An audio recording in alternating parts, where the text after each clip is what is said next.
2025 সালে এমন কেউ ইউরোপ আমেরিকাতে নাই যারা বেশি টাকা ইনকাম করতে চান না। আর বিশেষ করে আমরা বাঙালিরা তো সবসময় বেশি যেদিকে সেদিকেই ঝুঁকি। তো অনেকেরই প্রশ্ন থাকে যে 2025 সালে কোন দেশে গেলে আপনারা এক দেশে টিআরসি কার্ড থেকে অন্য দেশে আপনি শিফট হয়ে টাকা ইনকাম করতে পারবেন, জব করতে পারবেন। আমি এই প্রশ্নের উত্তর দিতে গিয়ে বলবো যে এক দেশের টিআরসি থেকে অন্য দেশের টিআরসি নেওয়াও যায়, আবার নেওয়াও যায় না। কাজ করাও যায়, আবার করাও যায় না। তবে অনেকেই গ্রিসে, মাল্টাতে অথবা নেদারল্যান্ডসে, জার্মানিতেও কেউ কেউ জব করে থাকেন। তবে এটার জন্য দুই ধরনের ওয়ে আছে।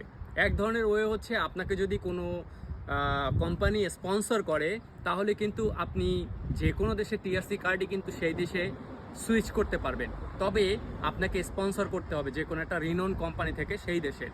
কিন্তু এর পেছনে আরও একটা সমস্যা হচ্ছে, যেটা আপনাকে যিনি স্পন্সর করবেন সেই কোম্পানিকে কিন্তু আগে হচ্ছে জব, যে ওদের দেশের যে জব পোর্টাল আছে সেখানে দেখাতে হবে যে এইখানের জন্য যে স্কিল লোক লাগে সেটা সে সার্কুলার দিয়েছে বাট পায়নি, তার জন্যই সে অন্য দেশ থেকে একটা লোককে তাদের সেই দেশে সেই কাজের জন্য নিয়েছে।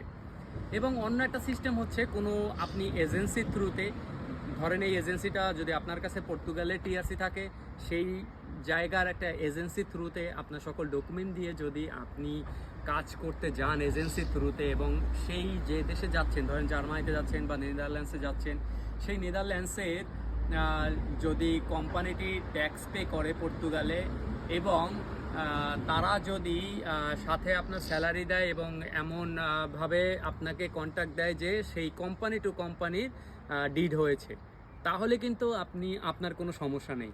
কিন্তু যদি যারা হচ্ছে আপনার গ্রিসে যেয়ে কাজ করে 2500-3000 ইউরো কামায় আইল্যান্ডে গিয়ে, অথবা মাল্টাতে কাজ করে, আপনি কিন্তু এক দেশের টিআরসি নিয়ে অন্য দেশে কাজ করতে পারেন না, কারণ আপনার এই রাইট নাই। আপনি শুধু যেই দেশের টিআরসি হোল্ডার সেই দেশেই কাজ করতে পারবেন, ফুল টাইম কাজ করতে পারবেন, দুইটাও কাজ করতে পারবেন, কোনো সমস্যা নাই পর্তুগালের জন্য। কিন্তু এখানে যখনই আপনি অন্য দেশে যাবেন, আপনি কিন্তু অ্যাজ এ ট্যুরিস্ট যাচ্ছেন এবং সেখানে আপনি 3 মাসেরও অধিক যদি থাকেন সেটাও অবৈধ। এবং আপনি যদি কোনো এমন কাজ করেন যেটা হচ্ছে আপনার কাজের অনৈতিকতার মধ্যে পড়ছে এবং আপনি আসলে ওখানে ওয়ার্ক পারমিট নিয়ে যাচ্ছেন না, আপনি যাচ্ছেন অ্যাজ এ ট্যুরিস্ট হিসাবে, সেখানে আপনার জবের কোনো পারমিট নাই, আপনি কিভাবে কাজ করেন? আপনি সেখানে ঘুরতে পারবেন, 3 মাস থাকতে পারবেন, কোনো সমস্যা নেই। কিন্তু কোনো কাজের অবস্থায় যদি আপনাকে পায়, তাহলে কিন্তু আপনি যদি গ্রিস যান, আপনার কার্ডটা পুলিশ সিজ করবে এবং ফুটো করে দিবে। পরে কিন্তু অনেকেরই এরকম আমরা শুনেছি যে পরবর্তীতে তারা আর কিন্তু আসতে পারে না। সো আপনি প্রপার ওয়েতে যদি কোনো এজেন্সি থ্রুতে অ্যাপ্লাই করেন, তাহলে কিন্তু আপনি অন্য দেশে কাজ করতে পারেন এবং ভালো অ্যামাউন্টের টাকা উইথড্র করতে পারেন পার মান্থ। কিন্তু আপনি যদি একা একা কাজ করেন কোনো কিছুর থ্রুতে, সেটা বৈধ হবে না এবং আপনার কিন্তু পরবর্তীতে টিআরসি রিনিউ হবে না যে দেশে টিআরসি আপনি বর্তমানে আছেন, এবং আপনি কিন্তু অনেক বড় সমস্যায় পড়বেন। সো সবাই ভালো থাকবেন, টেক কেয়ার।